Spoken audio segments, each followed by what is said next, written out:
Hello, creative minds. Welcome to Style with Marvel Greg, where we share pattern drafting, sewing tutorials, and everything fashion related. And in today's project, I'm going to be showing you how I made this beautiful dress that you see here. If this looks like what you're interested in learning, stay to the end as I'll be showing you how I came about it. It's very easy and simple and also beginner friendly. Don't forget to like, comment, and share, and also join our community. So I have my fabric folded into two each. So I have for the back, I also left about 1.3 inches for my button allowance, and I have this on fold. So I'll just go ahead and mark my starting point. So I used about this fabric was up to like 2 yards. So if you want your sleeve longer, so you need more than up to like 2.5 yards. So I'm going to mark my shoulder measurements. Then I have about 6 inches, which is going to serve as the sleeve I want. So I'm marking my bust point. Then I'm going to mark my waistline. Then I'll mark my hip line. Then of course the full length of my dress. So this is like a midi dress. It's not a long dress. So at this point, whatever length you want to have it, if you want it short or you want it longer, you can impute it. So at my bust point, I'll mark my round bust measurement divided by 4, and I'll add extra 2 inches because this is a free dress. So 1 inch is going to serve as my joining and 1 inches for ease. I'll do the same at my waistline, my round waist measurement divided by 4, and I'll add extra 2 inches. Then at my hip line, I'm going to go ahead and add 2.5 inches at my hip line. Then whatever I have there, I'll just mark it straight down to the hemline of my dress all the way down, and that's basically it. So if you want yours longer, like I said, you can include the length you want for this dress. So next is to mark the sleeve that I want. So I marked this how wide I wanted my sleeve to be.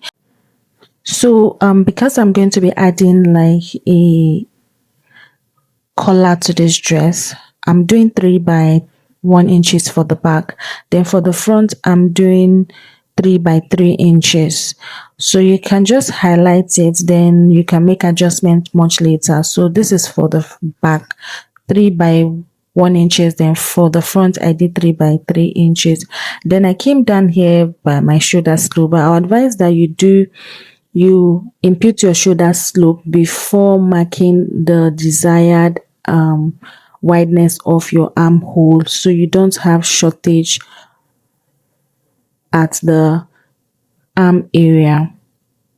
Although I'm going to be adding an allowance while cutting, I'll add about 0.5 inches while cutting, but I wanted the sleeve to be wider, so don't make the same mistake. Ensure that you mark out your shoulder slope first before including the wideness of how you want the armhole to be. So after doing this, for the front is going to be cut open. It's only the back that will be on fold. So I'm just opening that point, which is going to serve as our button allowance. I'll open it all the way down and I will cut out my dress. So I just used the fabric. This fabric was something that I just had, so I just use it to make this simple dress.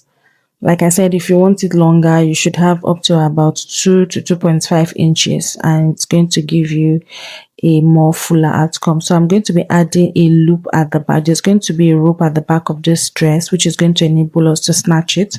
So I'm going to I just mark my waistline where I'll be imputing the loop for my rope for the back. So the next step is to close up my button allowance. I'll take it to the machine. I'll close up my button allowance and I'll join the sleeves together. That's the shoulder. Sorry, I'll join the shoulders as well as the sleeve quickly.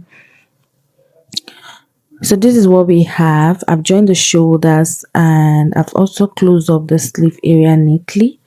The next step to take now is to include our loops at the waistline. So I'll introduce my loop. So I'm going to be having it two on each side, on both sides. So I'll just cut it out and I'll impute it. So you can have it three if you want, but for me two is fine. So two on one side and two on the other side. And I'll close up the sides.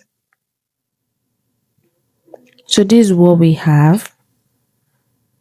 I've closed up the side.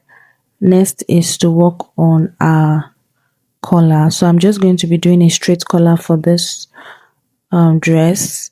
I'll mark what I have there and I'll just cut out my fabric in a straight form. I've gone ahead to impute my stay on it. It's just a simple collar I'm doing for this dress, and I'll attach one side first of it all the way round.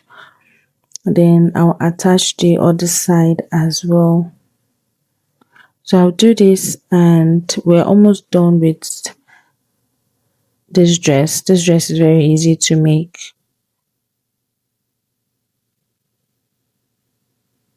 So this is how I'll close up my collar. So I was done closing up my collar.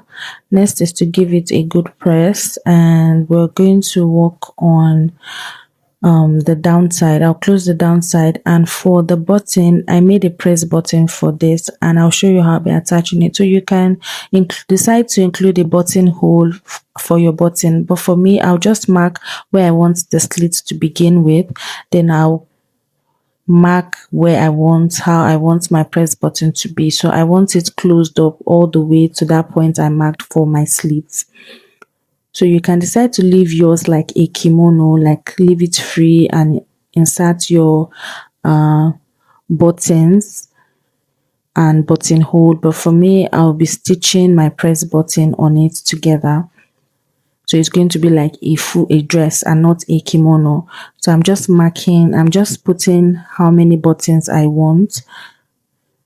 And from that point I'm going to leave my dress open. It's going to serve as a slit at the downside. So I'll mark it and I'll just sew in my press buttons in place, and that's basically all for this dress. I'll fold the hemline of this dress, I'll give it a good press and tack my buttons in place. So creatives, that's basically all for this dress. It's very easy to make and you can wear it anywhere. You can make use of any fabric of your choice. I made use of a crepe fabric for this. I hope you learned something. See you in my next video. Bye.